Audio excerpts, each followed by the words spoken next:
గట్టుతుమ్మిది విజయానికి మన్మోహనానికి విచ్చేసిన రాష్ట్ర ఉప ముఖ్యమంత్రి వారిలో గౌరవనీయులు ఈ ప్రాంతంలో పాదయాత్ర చేసి అందరి సమస్యలు తెలుసుకొని అసెంబ్లీలో తన గళాన్ని వినిపిస్తూ రాజకీయ చాణక్యుడు, రాజకీయ దురంధరుడు, మనందరి అభిమాన నాయకుడు పెద్దలు గౌరవనీయులు ఈ రాష్ట్ర ఉప ముఖ్యమంత్రి వర్యులు పెద్దలు గౌరవనీయులు బట్టి విక్రమార్క గారి అమూల్యమైన సందేశాన్ని ఇవ్వాల్సిందిగా కోరుతూ, అదేవిధంగా మేము కోరిన ఆ కోరికలు కూడా ఆమోదిస్తారని కోరుతూ వారి అమూల్యమైన సందేశాన్ని మాత్రం కోరుతా ఉన్నాం. సార్ మూడు ఉన్నాయి సార్, ఒకటి ఇంకో 5 ఉన్నాయి. శాంక్షన్ కోసం ఒకటేమో డివిజన్ ఇంజనీరింగ్ ఆఫీస్ ఒకటి కావాలి సార్, డివిజన్ ఇంజనీరింగ్ ఆఫీస్ ఒకటి. ఇంకోటి అమరాబాద్ లో 225/33 ఆల్మోస్ట్ జియో స్టేజ్ లో ఉంది సార్. అట్లా ఈ భూ నిర్వాసితులు కూడా కొంచెం పెంచాలి సార్. Thank you.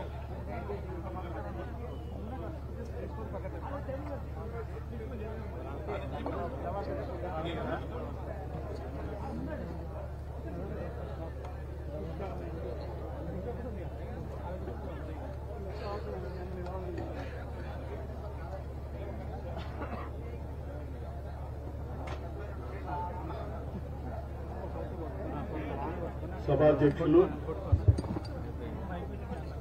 సోదరులు, స్థానిక శాసనసభ్యులు డాక్టర్ వంశీకృష్ణ గారికి, గౌరవ రాష్ట్ర మంత్రివర్యులు, ఈ ప్రాంత అభివృద్ధి కోసం నిత్యం పనిచేస్తున్నటువంటి శ్రీ జూపల్లి కృష్ణారావు గారికి, గౌరవ పార్లమెంటు సభ్యులు, ఈ ప్రాంత అభివృద్ధి కోసం రాష్ట్ర ప్రభుత్వం నుంచి కేంద్ర ప్రభుత్వం నుంచి కూడా ఉన్న అవకాశాలన్నింటినీ కూడా వినియోగిస్తూ పనిచేస్తున్నటువంటి సోదరులు డాక్టర్ మల్లు రవి గారికి, అలాగే మరో గౌరవ శాసనసభ్యులు మధుసూదన్ రెడ్డి గారికి, మరో గౌరవ శాసనసభ్యులు మెగారెడ్డి గారికి,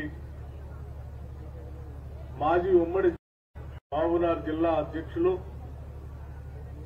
minority corporation chairman Shri Ubaidullah Kotwal గారికి, గ్రంథాలయ చైర్మన్ రాజేందర్ గారికి, అట్లాగే అచ్చంపేట మున్సిపల్ చైర్మన్ శ్రీనివాస్ గారికి, ఇంకా వేదిక మీద ఉన్నటువంటి జిల్లా సంబంధించిన అధికారులందరికీ, జిల్లా కలెక్టర్ గారికి, జిల్లా ఎస్పీ గారికి, ముఖ్యంగా ఈ విద్యుత్ శాఖకు సంబంధించి ప్రత్యేకంగా ఇక్కడికి వచ్చి పర్యవేక్షణ చేస్తూ మీరు అడిగిన అన్ని కార్యక్రమాలని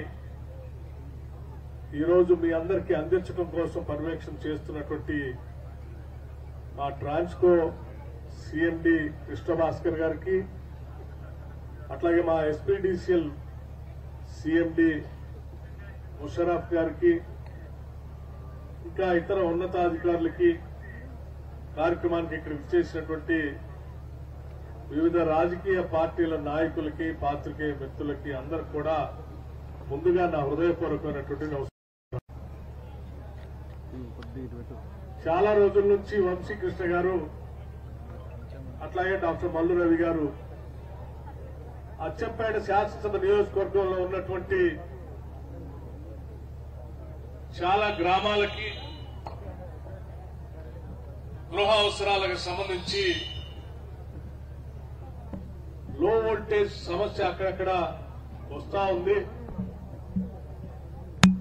ఈ సమస్యను అధిగమించడానికి కావాల్సిన సబ్ స్టేషన్లన్నింటినీ కూడా పూర్తి స్థాయిలో శాంక్షన్ చేసి వాటి కార్యక్రమం తీసుకుంటే దశాబ్దాలుగా ఉన్నటువంటి ఈ సమస్యకి శాశ్వత పరిష్కారం చూపించడానికి అవకాశం ఉంటుందని చెప్పి వారు అడిగిన మేరకు ఈరోజు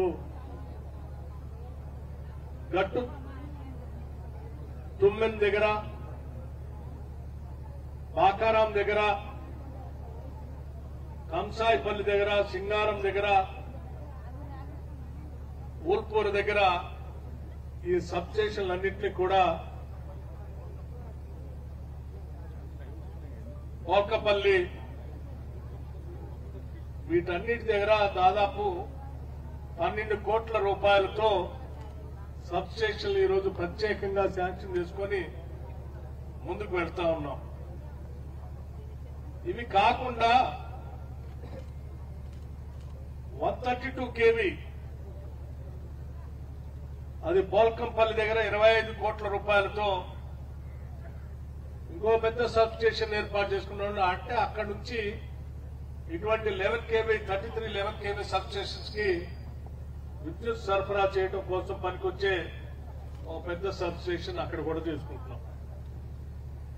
ఇవన్నీ దాదాపు కొన్ని కోట్ల రూపాయలతో ఒకటే రోజు మదర బొమ్మనపల్లి ఇనాగరేషన్ కూడా ఈరోజు చేసుకున్నాం. వీటితో పాటు ఇవాళ ట్రాన్స్ఫార్మర్స్ కూడా వారు అడిగిన మేరకు ఎక్కడా ఇబ్బంది లేకుండా ఇవాళ శాంక్షన్ చేయటమే కాదు, మీ దగ్గరే ఇదే సభా ప్రాంగణంలో వాటన్నింటినీ డిస్ప్లే చేసి ఇక్కడి నుంచి ఇక్కడే డిస్ట్రిబ్యూషన్ చేసేటువంటి కార్యక్రమాన్ని కూడా బహుశా మొట్టమొదటిసారి ఇటువంటి కార్యక్రమం ఏర్పాటు చేసుకుని ఇందిరమ్మ ప్రభుత్వం వచ్చిన తర్వాత చేస్తున్నటువంటి కార్యక్రమం. ఇవన్నీ నేను ఎందుకు చెప్తా ఉన్నానంటే ఇప్పుడే పెద్దలు జూపల్లి కృష్ణారావు గారు చెప్తూ కేసీఆర్ గారు ఆనాడు మాజీ ముఖ్యమంత్రి గారు ఆనాడు ముఖ్యమంత్రిగా ఉండి సభలో కాంగ్రెస్ పార్టీ వస్తే కరెంట్ ఉండదని చెప్పింది.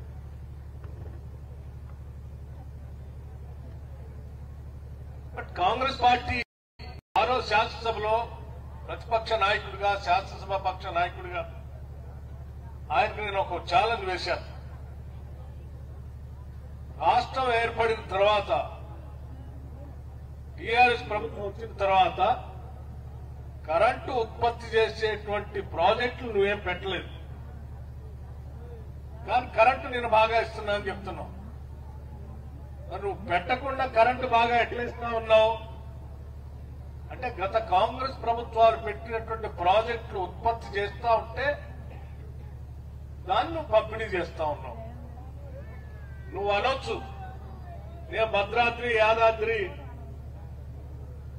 మొదలుపెట్టాను, ఆ లాస్ట్ కట్టాను, కానీ ఆయన 10 ఏళ్లు యాదాద్రి పవర్ ప్రాజెక్టు పెట్టారు కానీ అందులో ప్రొడక్షన్ రాలే. మరి ప్రొడక్షన్ అంతా ఎక్కడి నుంచి వచ్చింది? ఆనాటి కాంగ్రెస్ ప్రభుత్వాలు ముందు చూపుతో పెట్టినటువంటి ప్రాజెక్టులు ఉత్పత్తి చేసే కరెంటు ఇక్కడ ఉన్నది కాబట్టి, అలాగే విభజన సందర్భంగా తెలంగాణ రాష్ట్ర ప్రజలకి ఇంకో 4% మిగతా రాష్ట్రాల నుంచి వచ్చేటువంటి కరెంటు కూడా విభజన జరుగుతున్నటువంటి సందర్భం ఆంధ్ర కంటే ఎక్కువగా తెలంగాణలో ఇవ్వాలని చెప్పి సోనియా గాంధీ గారు ప్రత్యేకంగా దృష్టి పెట్టి ఆ విభజన చట్టంలో పొందుపరిచారు కాబట్టి వాళ్ళ కరెంటు తెలంగాణలో ఎవరికి ఇబ్బంది లేకుండా ఉంటాం. అంతే తప్ప నీ వల్లనో లేకపోతే నీ మంత్రివర్గ సహచరుల వల్ల రావట్లేదు. ఇది వాస్తవం, నేను ఛాలెంజ్ చేస్తున్నా అని చెప్పారు. ఆ తర్వాత సమాధానం లేదు. మళ్లీ ఎప్పటికైనా భవిష్యత్తులో ఇంకొక 50 సంవత్సరాలకు కూడా ప్రణాళిక తయారు చేసి కరెంటు సంబంధించిన ఉత్పత్తిని అందించగలిగేది కేవలం కాంగ్రెస్ పార్టీ కాంగ్రెస్ ప్రభుత్వాలు మాత్రమే అని చాలా స్పష్టంగా నేను చెప్తాను. అందుకే ఈరోజు ఈ రాష్ట్రంలో రాష్ట్ర ముఖ్యమంత్రి శ్రీ రేవంత్ రెడ్డి గారి నాయకత్వంలో యావత్ మంత్రి మండలి మొత్తం అందరూ కూర్చొని ఆలోచన చేసి భవిష్యత్ తరాలకు కూడా సర్ప్లస్ గా ఉన్నటువంటి రాష్ట్రంగా మనం ఈ రాష్ట్రాన్ని తీర్చిదిద్దాలి. అవసరమైతే బయటి రాష్ట్రాలకు కూడా అమ్ముకునే స్థాయిలో ఈ రాష్ట్ర ఉత్పత్తి జరగాలనేటువంటి ఆలోచనతో ప్రణాళిక తయారు చేసుకుని ముందుకు పోతున్నాం.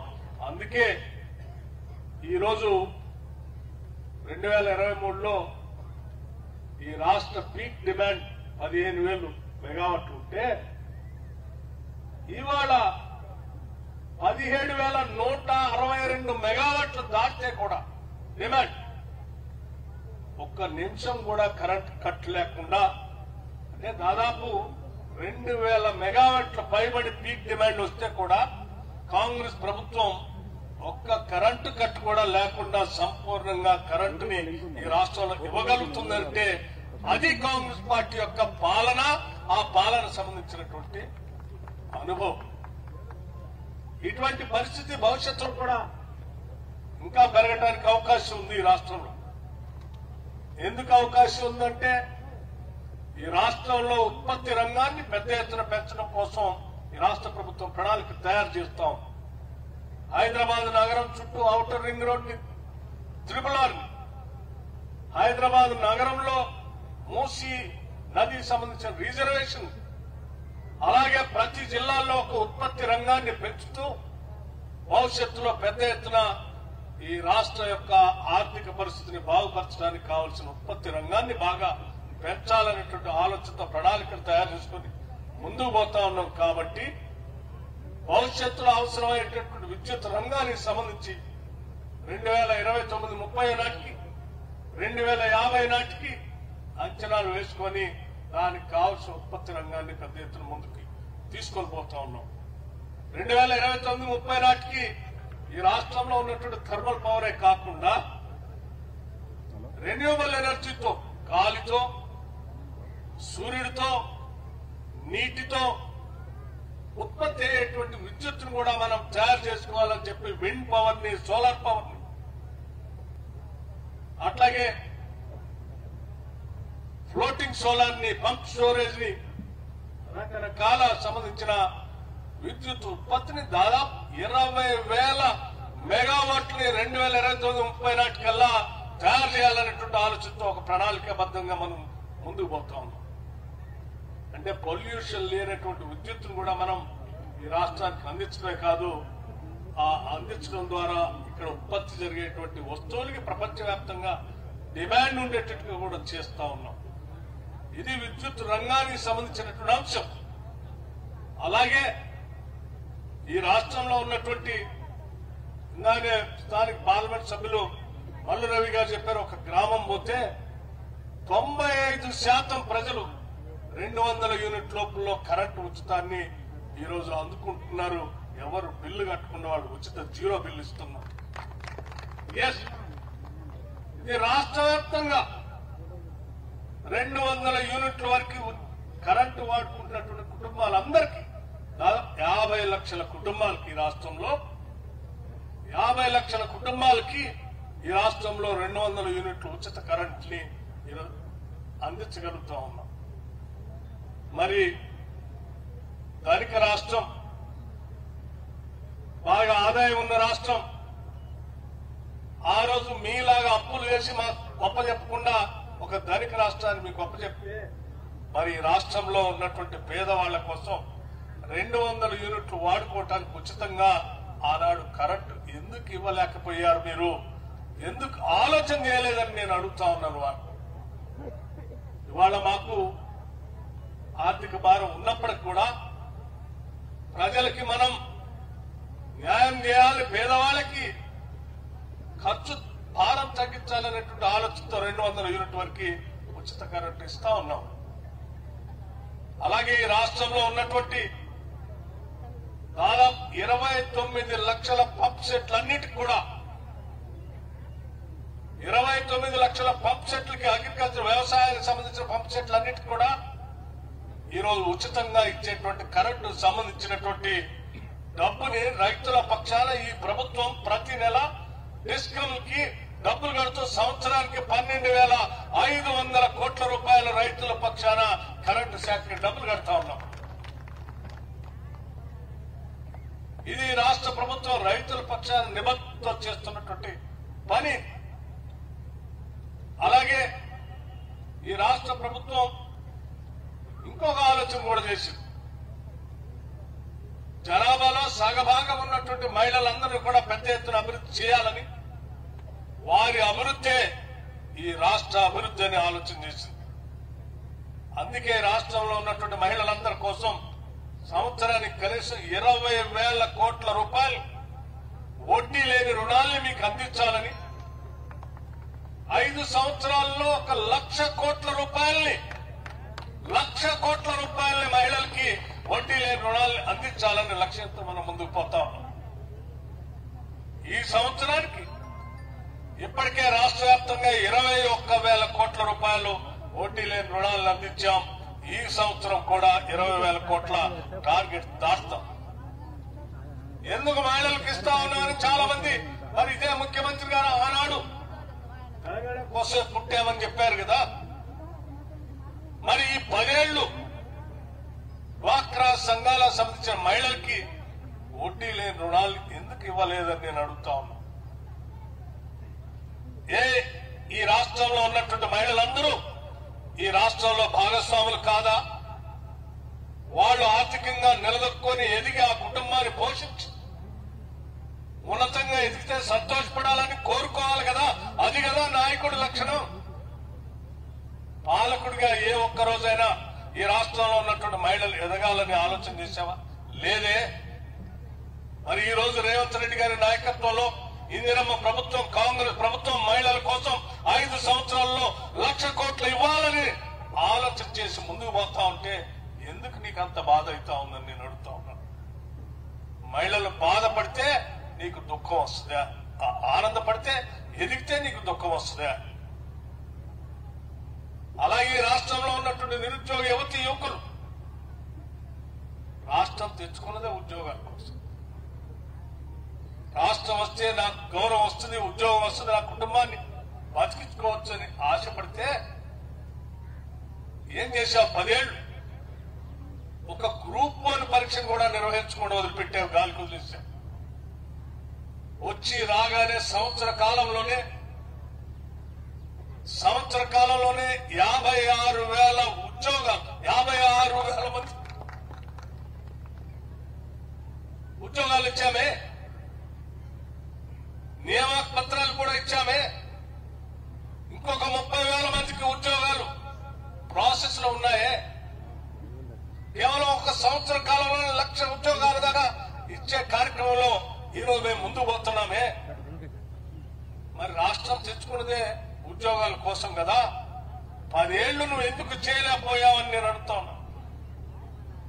10 ఏళ్లు ఈ రాష్ట్రంలో ఉన్నటువంటి నిరుద్యోగ యువతి యువక ఉద్యోగాలు అడిగి అలసిపోయి గ్రూప్ 1 పరీక్ష రాయడానికి చివరికి వయసు కూడా అయిపోయింది వాళ్ళది.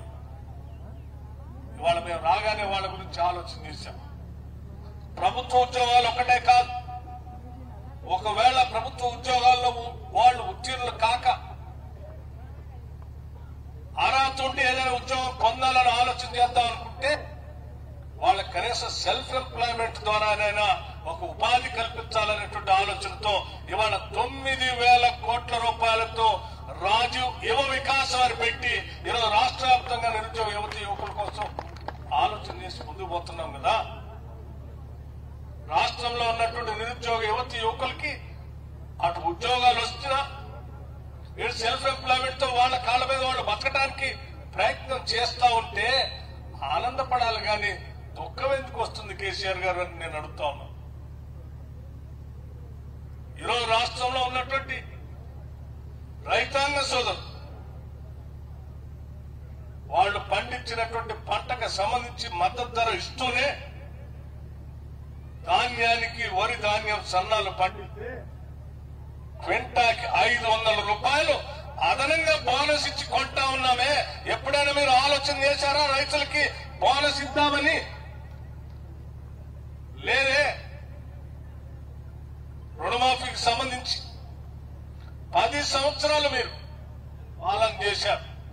1,00,000 రూపాయలు రుణమాఫీ చేస్తా అన్నారు.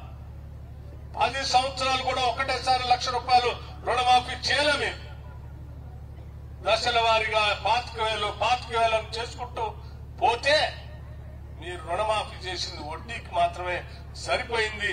అసలు మాత్రం అట్లాగే ఉండి వాళ్ళు చివరికి బ్యాడ్ అకౌంట్ గా మారి వడ్డీ వ్యాపారస్తుల దగ్గరికి రైతులపై వడ్డీ తెచ్చుకోవాల్సిన పరిస్థితి ఏర్పడింది. కాంగ్రెస్ ప్రభుత్వం ప్రజల పక్షానే వాళ్ళు నిలబడి అధికారంలో రాగానే మొదటి సంవత్సరం 3 నెలలు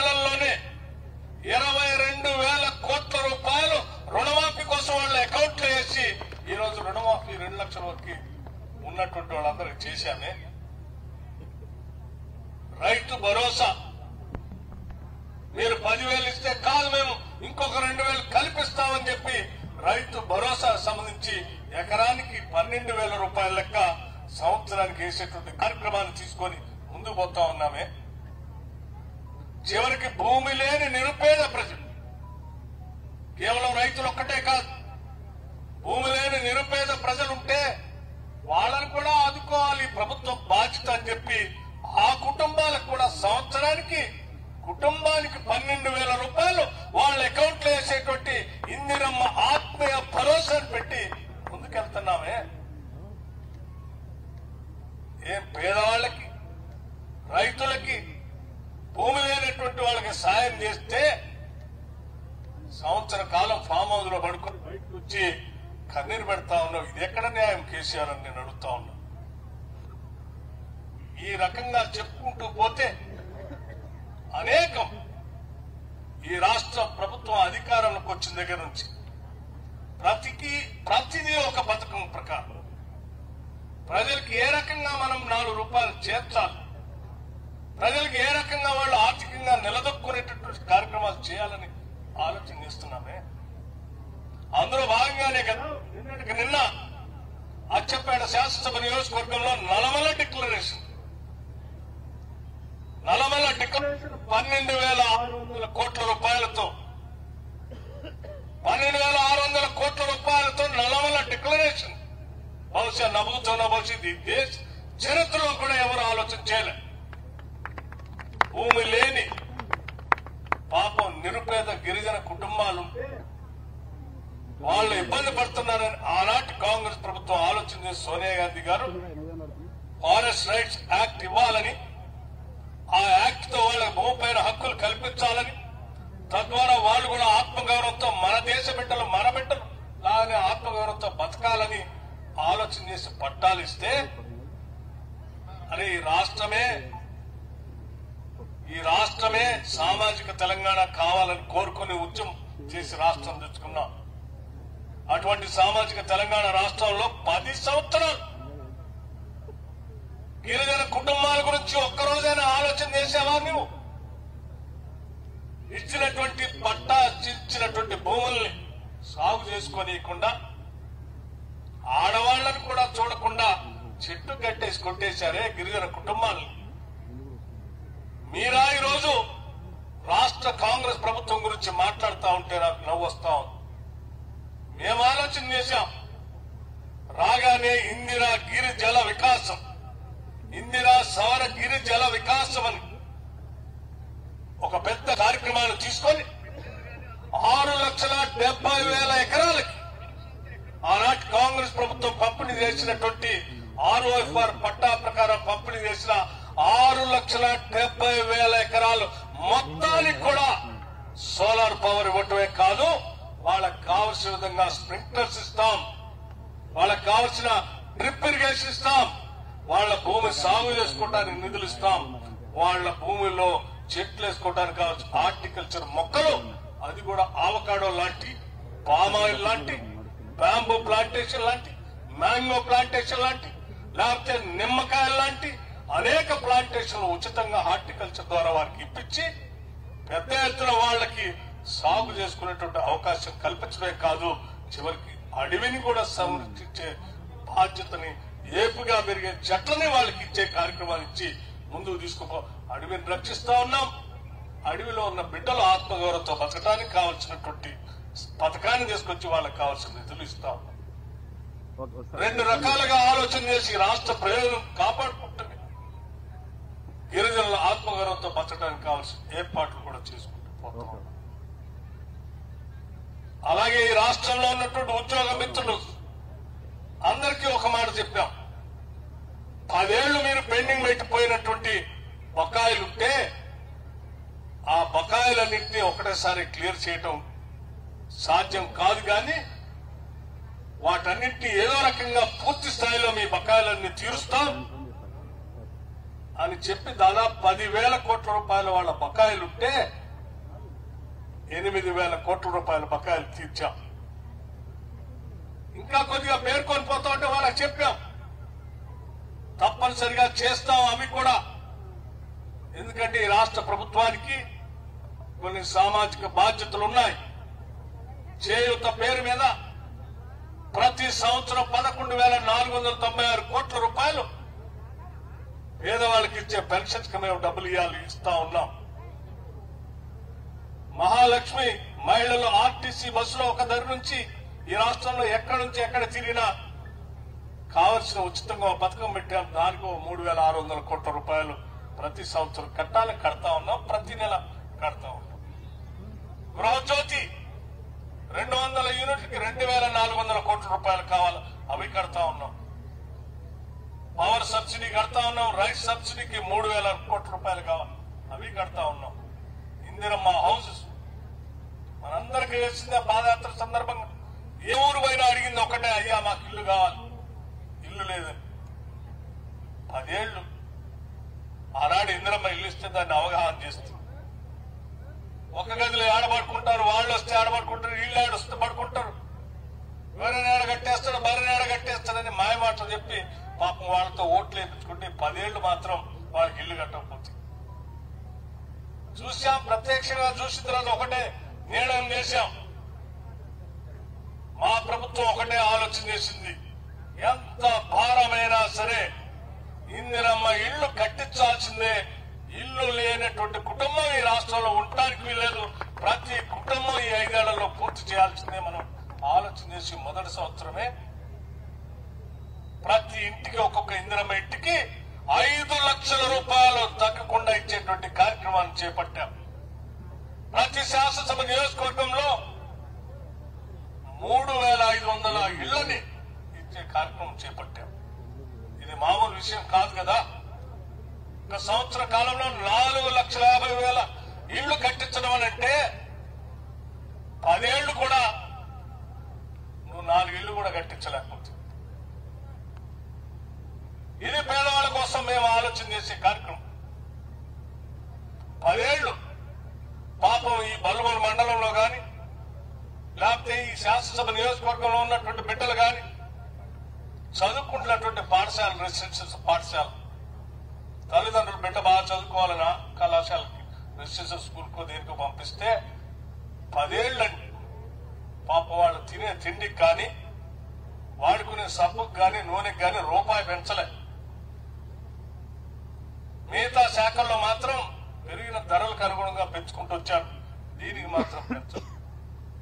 మేము రాగానే 40% డైట్ ఛార్జెస్ పెంచాం, 200% కాస్మెటిక్ ఛార్జెస్ పెంచాం. ఎవరి కోసం? ఆ పాఠశాలలో, ఆ రెసిడెన్షియల్ స్కూల్లో చదువుకునేటువంటి బిడ్డలంతా ఈ రాష్ట్ర ప్రజలకు సంబంధించిన బిడ్డలు. వాళ్ళ భవిష్యత్తే ఈ రాష్ట్ర భవిష్యత్తు అని చెప్పి ఆలోచన చేసి వాళ్ళు ఆరోగ్యకరంగా న్యూట్రిషియస్ ఫుడ్ తో ఎదగాలనేటువంటి ఆలోచనతో చేశాం. ఎదగటం ఒకటే కాదు, భవిష్యత్తులో కూడా ఇక్కడ పుట్టిన ప్రతి బిడ్డ గర్వించాలి తెలంగాణలో పుట్టినందుకని చెప్పి. తెలంగాణలో పుట్టలేకపోయామనేటువంటి బాధ మిగతా రాష్ట్రాల్లో అనుకునేంత స్థాయిలో ఈ రాష్ట్రంలో విద్యా వ్యవస్థను బాగు చేయాలనేటువంటి ఆలోచనతోనే young India integrated residential schools ని ఒక్కొక్క స్కూల్ 200 కోట్ల రూపాయలతో ఈ రోజు స్టార్ట్ చేస్తా ఉన్నాం. ఈ రాష్ట్రంలో ప్రతి శాసనసభ నియోజకవర్గంలో ఒక స్కూల్ మొట్టమొదటిగా స్టార్ట్ చేస్తున్నాం. చివరికి అచ్చంపేట శాసనసభ నియోజకవర్గంలో కూడా మొదలు పెట్టాం. ఇంగ్లీష్ మీడియం, ఇంటర్నేషనల్ స్టాండర్డ్స్, మంచి nutritious food, sports, SC, ST, BC, minority, OC అన్ని వర్గాలకు సంబంధించిన పిల్లలంతా ఒక ఉమ్మడి కుటుంబంలాగా ఒకటే స్కూల్ ప్రాంగణంలో 25 ఎకరాలకు తగ్గకుండా ఉండేటువంటి ప్రాంగణంలో విద్యా బుద్ధులు నేర్పించేటువంటి కార్యక్రమాన్ని ఈ రాష్ట్ర ప్రభుత్వం తీసుకొని ముందుకు పోతాం. ఇది మామూలు విషయం కాదు. ఇంత పెద్ద ఎత్తున కార్యక్రమాలు తీసుకొని ప్రజల కోసం పనిచేస్తున్నటువంటి ప్రభుత్వాన్ని ఒక సంవత్సరం తర్వాత ఫామ్ హౌస్ లో పడుకున్నటువంటి పెద్ద మనిషి బయటకు వచ్చి ఒక సమావేశం పెట్టుకొని నాకు దుఃఖం వస్తుంది అన్నట్టు. దేనికి దుఃఖము? దేనికి దుఃఖం? ప్రజలందరికీ ఈ రాష్ట్ర ప్రభుత్వం ఇచ్చే పథకాలన్నీ అందుతూ ఉన్నాయి. వాళ్ళందరూ బాగుపడిపోతా ఉన్నారు, ఆనందంగా ఎదుగుతా ఉన్నారు, వాళ్ళకి కావాల్సినవన్నీ అందుతా ఉన్నాయి, అన్ని అందితే మన దగ్గరికి కూడా వస్తున్నారని బాధ దుఃఖం తప్ప నీకు ఇంకేం దుఃఖం ఉంది? లూటి చేసిపోతుంది ఈ రాష్ట్రాన్ని, చేయాల్సిందంతా చేస్తుంది. దాన్నంతా ఒక 6 నెలల నుంచి సంవత్సర కాలంగా బాగు చేసే కార్యక్రమంలో ముఖ్యమంత్రి రేవంత్ రెడ్డి గారు, నేను, మా మంత్రులు జూపల్లి కృష్ణారావు గారు లాంటి వాళ్ళు, మిగతా మంత్రులందరం కలిసి గాడిని పెట్టి ఈ రాష్ట్రాన్ని దేశంలోనే అగ్రగామి రాష్ట్రంగా తెలంగాణ రైజింగ్, ఈ తెలంగాణ భవిష్యత్తుని ఎదుగుదలని నువ్వు కాదు నీలాంటి వాళ్ళు 100 మంది ఏడ్చితే కూడా ఆపలేరు. దీన్ని ముందుకు తీసుకొని పోతూనే ఉంటాం. తెలంగాణ అభివృద్ధిని అడ్డుకోవడం కోసం మీలాంటి వాళ్ళు ఎవరైనా ప్రయత్నం చేస్తే ఆగదు అని చెప్పి చాలా స్పష్టంగా చెప్పదలుచుకున్నాం. ఈరోజు ప్రపంచం అంతా తెలంగాణకి వెళ్ళి చూస్తా ఉన్నాం. దేశమంతా తెలంగాణకు వచ్చి తెలంగాణలో జరిగిన కాస్ట్ సర్వే ఎట్లా జరిగిందో మాకు కూడా చెప్పండి అని అడుగుతున్నారు. తెలంగాణ మోడల్ ఈరోజు దేశం అంతా చేయాలని అడుగుతా ఉన్నాం. చివరి ఢిల్లీలో సమావేశాలు పెట్టుకుని తెలంగాణలో జరిగిన కాస్ట్ సర్వే సంబంధించి ఎట్లా చేశారో మాకు చెప్పండి అని అడుగుతా ఉన్నాం. దట్ ఈస్ వాట్ ఈరోజు తెలంగాణ.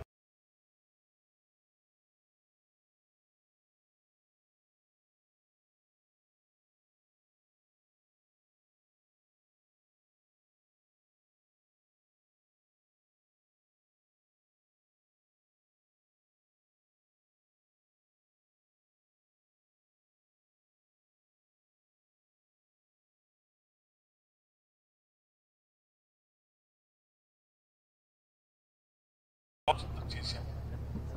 ఇది ప్రజల మంచి కోసమే కదా. ఇది మీరు విమర్శించిన 50 రోజుల్లోనే పూర్తి చేశాం.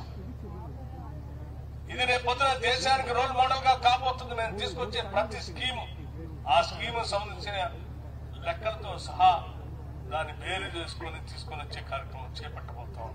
అందుకే మిత్రులను నేను ఒకటే మాట చెప్పదలుచుకున్నాను. నేను చెప్పలే, ఇప్పుడే మా జూపల్లి కృష్ణారావు గారు కానీ మల్లురావు గారు కానీ చాలా స్పష్టంగా చెప్పారు. కేసీఆర్ గారు కూతురు వచ్చి కేసీఆర్ గారి చుట్టూ దేయాలే ఉన్నాయని. నిజమే, అది నువ్వు ఇప్పుడు చెప్తున్నావు అమ్మా. మొన్న జరిగిన సాధారణ ఎన్నికల్లోనే 2023 ఎన్నికల్లోనే ఈ రాష్ట్ర ప్రజలు ఈ దేయాలు వదిలించుకుందామనే దేయాలు వదిలించుకొని ఈరోజు ప్రభుత్వాన్ని తెచ్చుకున్నారు. బయటకు వచ్చి ఈరోజు మళ్ళీ ఇక్కడ ప్రజాపాలన జరుగుతూ ఉంటే, మంచి పాలన జరుగుతూ ఉంటే మీరు బయట తట్టుకోలేక వచ్చి ఇంకా అక్కడెక్కడ మసులు కన్నీరు పెడతా ఉన్నారు. ఇది కరెక్ట్ కాదు. ప్రజలకు అర్థమైపోయింది, పూర్తిగా అర్థమైపోయింది. మా కృష్ణారావు గారు చెప్పారు, కవిత గారు చెప్పినట్టు మీ చుట్టూ దెయ్యాలు ఉన్నారు, దెయ్యాలకు నాయకత్వం ఇచ్చింది మీరు, దేవుడు ఎట్లా అవుతారు? నిజమే, దెయ్యాలకు నాయకత్వం వహించిన వాళ్ళు దేవుడు ఎట్లా అవుతారండి? ఎట్లా అవుతారండి? సో దెయ్యాలు ఏం చేస్తాయి? ప్రజలను పట్టి పీడిస్తూ ఉంటాయి. ఆ పట్టి పీడించేటువంటి వాళ్ళు దెయ్యాలని ప్రజలు ఏం చేస్తారు? గ్రామాల్లో పొలిమేర దాటించి తరిమి కొడతారు. కొడతారా లేదా? లేకపోతే గ్రామానికి అరిష్టం. అట్లాగే ఈరోజు ఈ రాష్ట్ర పొలిమేరల నుంచి వీళ్ళని తరిమి కొట్టాల్సినటువంటి సమయం ఆసన్నమైంది. మిత్రులారా, ఆలోచన చేయండి అని చెప్పి నేను మీ అందరికీ చెప్తూ ఒక మాట మాత్రం చాలా స్పష్టంగా చెప్పదలుచుకున్నాను. ఈ రాష్ట్రంలో సంపద సృష్టిస్తాం, సృష్టించిన సంపదను ప్రజలకు పంచుతాం. ఇది ప్రజాప్రభుత్వం యొక్క లక్ష్యం, ఆలోచన. ఈ రాష్ట్రంలో పాలన చేస్తున్న ప్రతి పాలకుడు, ముఖ్యమంత్రి రేవంత్ రెడ్డి గారి దగ్గర నుంచి మొదలు పెడితే మంత్రివర్గ సభ్యులు, సహచరులు అందరం, మా అందరి ఒకటే ఆలోచన, ఈ రాష్ట్రాన్ని దేశంలోనే ఒక గొప్ప రాష్ట్రంగా తీర్చిదిద్దాలన్నదే మా అందరి ఆలోచన.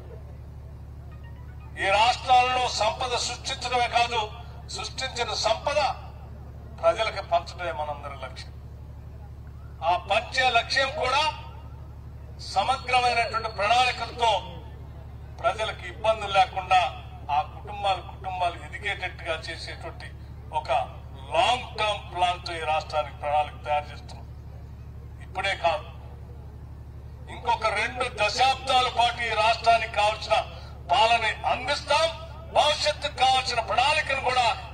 ప్రభుత్వం తయారు చేస్తుంది.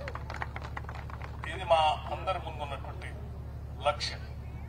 ప్రజల పక్షమే ఈ పాలన లక్ష్యం. ప్రజల పక్షమే ఈ పాలన లక్ష్యం. నిత్యం ప్రజల కోసమే ఆలోచన చేస్తాం. ఆ ఆలోచనలకి ఎవరైనా అడ్డు వచ్చినా అడ్డు తొలగించుకొని ముందుకు పోతూనే ఉంటాం తప్ప ఆగటం మాత్రం ఆగదని చెప్పి చాలా స్పష్టంగా చెప్తూ ఇది ఆరంభం మాత్రమే అభివృద్ధికి. ఇంకా భవిష్యత్తులో పెద్ద ఎత్తున మిగతా కార్యక్రమాలన్నీ కూడా చేస్తాం. ఇకపోతే ఇరిగేషన్ సంబంధించి మిత్రులు,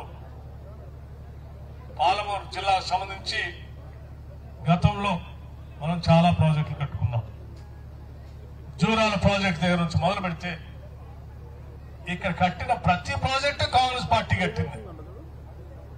భీమా కావచ్చు, కోయల్ సాగర్ కావచ్చు, లేకపోతే కల్లకుర్తి లిఫ్ట్ ఇరిగేషన్ కావచ్చు, లేకపోతే పాలమూరు రంగారెడ్డికి సంబంధించినటువంటి ప్రణాళిక కావచ్చు, ఇవన్నీ మనం మొదలుపెట్టి మనం చేసినవి తప్ప టీఆర్ఎస్ ప్రభుత్వం 10 సంవత్సరాలు పాలమూరు రంగారెడ్డి ఆనాడు మనం ప్రణాళిక తయారు చేసి జీవో ఇష్యూ చేస్తే 10 సంవత్సరాలు మొదలుపెట్టినట్టు చేశారు తప్ప దీన్ని పూర్తి చేయలేదు. చాలా ప్రత్యేక దృష్టి పాలమూరు మీద పెడతా ఉన్నాం. పాలమూరులో ఉన్నటువంటి అన్ని నీటిపారుదల ప్రాజెక్టుల్ని ప్రయారిటీ చేసుకుని పూర్తి చేస్తాం. అచ్చంపేట లిఫ్ట్ ఇరిగేషన్ కానీ, ఉమామహేశ్వరి రిజర్వాయర్ కానీ ఇది పూర్తి చేసే బాధ్యత ఇందిరమ్మ ప్రభుత్వాన్ని, ప్రజాప్రభుత్వాలు. పాలమూరు రంగారెడ్డికి సంబంధించి కూడా నిత్యం మానిటర్ చేస్తూ ఎక్కడికైతే ల్యాండ్ అక్విజిషన్ డబ్బులు అవసరం ఉంటే వాటికి ప్రయారిటీ చేసి ల్యాండ్ అక్విజిషన్ డబ్బులు రిలీజ్ చేస్తా ఉన్నాం. ఎక్కడైతే పనులు త్వరగా పాలించి 3 నెలలకు ఒకసారి, 6 నెలలకు ఒకసారి, సంవత్సరానికి ఒకసారి, 2 సంవత్సరాలకు ఒకసారి పూర్తి చేసేటువంటి ప్రాజెక్టులు ప్రయారిటైజ్ చేసుకుని పూర్తి స్థాయిలో వాటిని అమలు చేసే కార్యక్రమం చేస్తా ఉన్నామని చెప్తూ అచ్చంపేట శాసనసభ నియోజకవర్గానికి సంబంధించి మొన్ననే ఆనాటి మననూరు డిక్లరేషన్ లో ఇక్కడ ఈ శాసనసభ నియోజకవర్గంలో ఉన్నటువంటి అగ్రికల్చర్ పంప్ సెట్స్ అన్నిటికీ కూడా సోలార్ పవర్ ని పెట్టమని చెప్పి ముఖ్యమంత్రి గారు వేదిక మీద నుంచే చెప్పారు. దానికి సంబంధించి 45,000 పంప్ సెట్లు ఉన్నాయి అచ్చంపేట కాన్స్టిట్యున్సీ అని చెప్తా ఉన్నారు. 45,000 పంప్ సెట్స్ సంబంధించి సమగ్రంగా స్టడీ చేపిస్తా ఉన్నాం. త్వరలోనే ఆ ప్రాజెక్ట్ కూడా టేకప్ చేస్తాం, పూర్తి చేస్తామని చెప్పి మీ అందరికీ మనవి చేస్తున్నాం.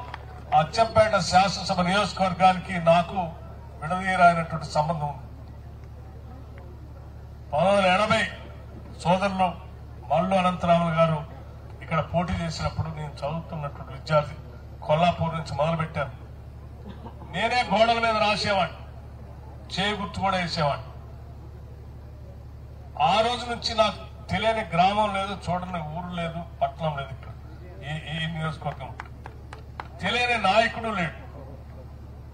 ఈ నియోజకవర్గం నాగర్ కర్నూలు శాసనసభ లోక్సభ నియోజకవర్గం.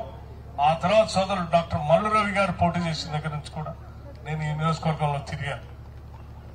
వీళ్ళిద్దరు కూడా అంకిత భావంతో ఈ నియోజకవర్గ అభివృద్ధి కోసం పనిచేశారు, చేస్తున్నారు. మల్లు రవి గారు కూడా తప్పనిసరిగా రాష్ట్ర ప్రభుత్వం ఈ జిల్లా నుంచే, ఈ ఉమ్మడి జిల్లా నుంచి ఈ నియోజకవర్గ పరిధిలో ఉంచే రాష్ట్ర ముఖ్యమంత్రి గారు కూడా ప్రాతినిధ్యం వహిస్తా ఉన్నారు.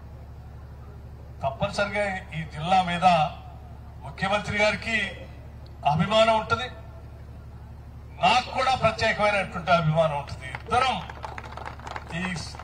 ఇక్కడ ఉన్నటువంటి జూపల్లి కృష్ణారావు గారు అడిగినటువంటి కార్యక్రమాన్ని కానీ, శాసనసభ్యులు కానీ అడిగినవన్నీ తప్పనిసరిగా ప్రయారిటైజ్ చేసి పాలమూరు జిల్లా అభివృద్ధి కోసం పనిచేస్తామని చెప్పి మీ అందరికీ సవినయంగా మనవి చేస్తూ, మిత్రులందరూ ఈ ప్రభుత్వం మన ప్రభుత్వం, ప్రజల ప్రభుత్వం, పీపుల్స్ గవర్నమెంట్. ఇది ప్రజల ప్రభుత్వం, ప్రజల గవర్నమెంట్.